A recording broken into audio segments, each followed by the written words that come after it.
বৃহস্পতিবার ভোররাতে আততায়ীর আক্রমণে জখম হয়েছিলেন অভিনেতা সাইফ আলী খান। সেদিন সাইফকে লীলাবতী হাসপাতালে পৌঁছে দেয় অটোরিকশা চালক ভজন। সাইফ বা তার পরিবারের কাছ থেকে কি ভাড়া বাবদ কোনো টাকা নিয়েছিলেন ভজন? কারিনা বা অন্য কেউ কি যোগাযোগ করেছিল তাঁর সঙ্গে? বিস্তারিত জানাচ্ছেন জান্নাতুন নাহার জেরি।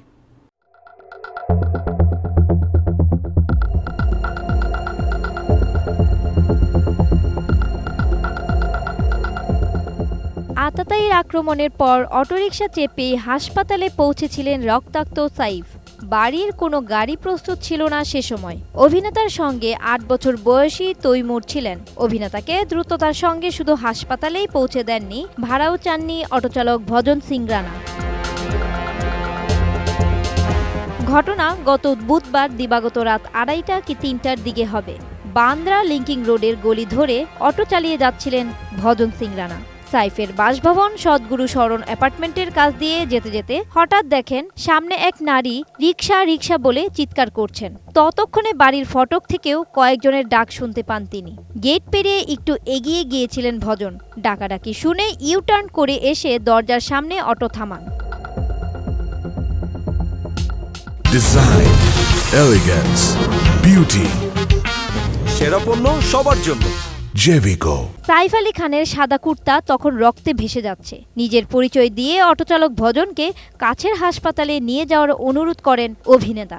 কথা রাখেন চালক, যত দ্রুত সম্ভব তাকে নিয়ে যান লীলাবতী হাসপাতালে। এমনকি কোনো ভাড়াও চাননি তিনি। এজন্যই এবার পুরস্কার পেলেন অটোচালক। অভিনেতার জীবন বাঁচিয়ে প্রশংসায় ভাসছেন ভজন। ভারতীয় সংবাদ সংস্থা ANI জানিয়েছে, অটোচালক ভজন সিং রানাকে ১১,০০০ রুপি পুরস্কার দিয়েছে ফাইজান আনসারি নামের এক সমাজকর্মী।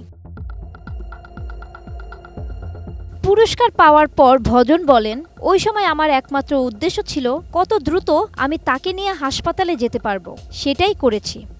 সাইফ আলী খানকে সে সময় সহযোগিতা করতে পেরে বেশ উচ্ছ্বসিত ভজন সিং জানান, অভিনেতা ডাকলে যে কোনো সময় দেখা করতে প্রস্তুত তিনি। জানা গেছে সাইফ আলী খান এখন অনেকটাই সুস্থ। গতকাল সোমবার তাকে হাসপাতাল থেকে ছাড়ার কথা ছিল। আজ তিনি বাড়ি ফিরতে পারেন। জান্নাতুন নাহার জেরি, ATN নিউজ।